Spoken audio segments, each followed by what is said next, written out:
السلام علیکم ورحمۃ اللہ وبرکاتہ۔ بسم اللہ الرحمن الرحیم۔ صرف 5 منٹ کا مدرسہ قرآن و حدیث کی روشنی میں۔ 4 جمادی الثانیہ۔ اسلامی تاریخ۔ بادشاہوں کے نام، دعوتی خطوط۔ صلح حدیبیہ کے بعد حالات قدرتی طور پر کچھ بہتر ہو گئے تو رسول اللہ صلی اللہ علیہ وسلم نے عرب کے امیروں اور دنیا کے بادشاہوں کے نام دعوتی خطوط بھیجنے کا ارادہ کیا، اور اس بارے میں صحابہ کرام کو مسجد نبوی میں جمع کر کے خطاب فرمایا: اے لوگو، اللہ تعالیٰ نے مجھ کو پورے عالم کے لیے رحمت و رسول بنا کر بھیجا ہے، اس لیے میری طرف سے دنیا کو یہ پیغام پہنچاؤ، اللہ تعالیٰ تم پر رحم کرے گا۔ اور دیکھو، حضرت عیسیٰ علیہ السلام کے حواریوں کی طرح اختلاف نہ کر لا کہ قریب بھیجنے کو کہا تو رضامند ہو گئے، اور کہیں دور جانے کا حکم دیا تو زمین پر بوجھ بن کر بیٹھ گئے۔ آپ صلی اللہ علیہ وسلم کے جانثار صحابہ یہ حکم سنتے ہی فوراً اطاعت کے لیے تیار ہو گئے اور بطور مشورہ عرض کیا: یا رسول اللہ، یہ دنیاوی بادشاہ بغیر مہر کے کسی خط کو قابل اعتبار نہیں سمجھتے اور نہ اسے پڑھنے کی زحمت گوارا کرتے ہیں، اس لیے مہر لگا کر خطوط روانہ کیے جائیں۔ آپ صلی اللہ علیہ وسلم نے صحابہ کے مشورے سے مہر لگانے کے لیے چاندی کی انگوٹھی بنائی جس پر محمد رسول اللہ لکھا ہوا تھا۔ اس کے بعد حضور صلی اللہ علیہ وسلم نے بادشاہوں کے نام مہر بند دعوتی خطوط بھیجنے کا سلسلہ شروع فرمایا۔ حضور صلی اللہ علیہ وسلم کا معجزہ کندھے کا اچھا ہو جانا۔ ایک غزوے میں حضرت خبیب بن یصاف رضی اللہ تعالیٰ عنہ کو کندھے اور گردن کے بیچ میں تلوار لگی، جس کی وجہ سے وہ حصہ لٹک پڑا۔ وہ آپ صلی اللہ علیہ وسلم کے پاس آئے تو حضور صلی اللہ علیہ وسلم نے اس حصے پر اپنا لعاب مبارک یعنی تھوک لگایا اور پھر اس کو جوڑا تو وہ چپک کر ٹھیک ہو گیا۔ ایک فرض کے بارے میں قضا نمازوں کی ادائیگی۔ رسول اللہ صلی اللہ علیہ وسلم نے فرمایا: جو کوئی نماز پڑھنا بھول گیا یا نماز کے وقت سوتا رہ گیا تو اس کا کفارہ یہ ہے کہ جب یاد آئے اسی وقت پڑھ لے۔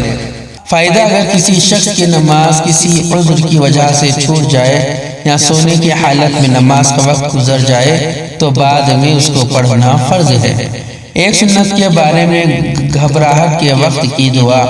رسول اللہ صلی اللہ علیہ وسلم گھبراہٹ کے وقت دعا سکھاتے تھے: اعوذ بکلمات اللہ التامۃ من غضبہ وشر عبادہ ومن حمزات الشیاطین وان یحضرون۔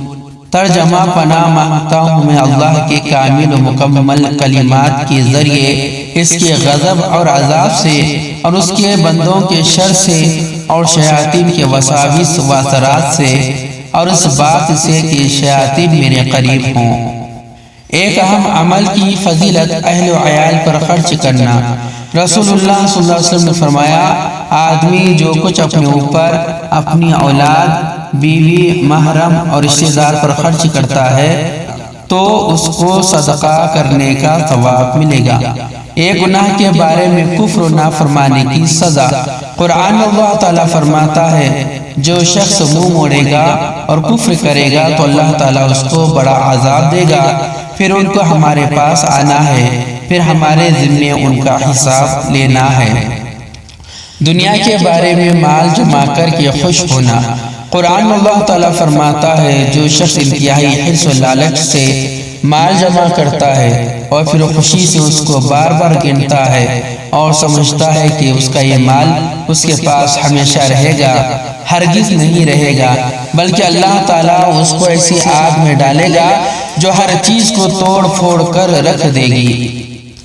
آخرت کے بارے میں کافروں کی حالت۔ رسول اللہ صلی اللہ علیہ وسلم نے فرمایا: کافر اپنی زبان کو 1 یا 2 فرسخ یعنی تقریباً 12 کلومیٹر تک زمین پر گھسیٹتے ہوئے چلے گا، لوگ اس کو رونتے ہوئے اس پر چلیں گے۔ طب نبوی سے علاج، آپریشن سے پھوڑے کا علاج۔ حضرت اسماء بنت ابی بکر رضی اللہ تعالی عنہا کہتی ہیں کہ میرے گردن پر ایک پھوڑا نکل آیا جس کا ذکر حضور صلی اللہ علیہ وسلم سے کیا گیا تو آپ صلی اللہ علیہ وسلم نے فرمایا اسے کھول دو یعنی پھوڑ دو اور چھوڑو مت، ورنہ گوشت کھائے گا اور خون چوسے گا، یعنی اس کا خراب مادہ اگر وقت پر نہ نکالا گیا تو زخم کو اور زیادہ بڑھا کر گوشت اور خون کو بگاڑتا رہے گا۔ نبی صلی اللہ علیہ وسلم کی نصیحت، رسول اللہ صلی اللہ علیہ وسلم نے فرمایا تم میں سے ہر ایک دائیں ہاتھ سے کھائے اور دائیں ہاتھ سے پیے، اور دائیں ہاتھ سے ہی کوئی چیز لے اور دائیں ہاتھ سے ہی دوسرے کو کوئی چیز دے، کیونکہ شیطان اپنے بائیں ہاتھ سے کھاتا پیتا ہے اور بائیں ہاتھ سے ہی لیتا ہے۔ اللہ تبارک تعالیٰ سے دعا ہے کہ اللہ تبارک تعالیٰ ہمیں ان باتوں پر عمل کرنے والا بنائے اور ان باتوں کو یاد رکھنے والا بنائے۔ اگر پڑھنے میں مجھ سے کچھ خطا غلطی ہو گئی ہو تو میری اصلاح فرما دیں۔ السلام علیکم ورحمۃ اللہ وبرکاتہ۔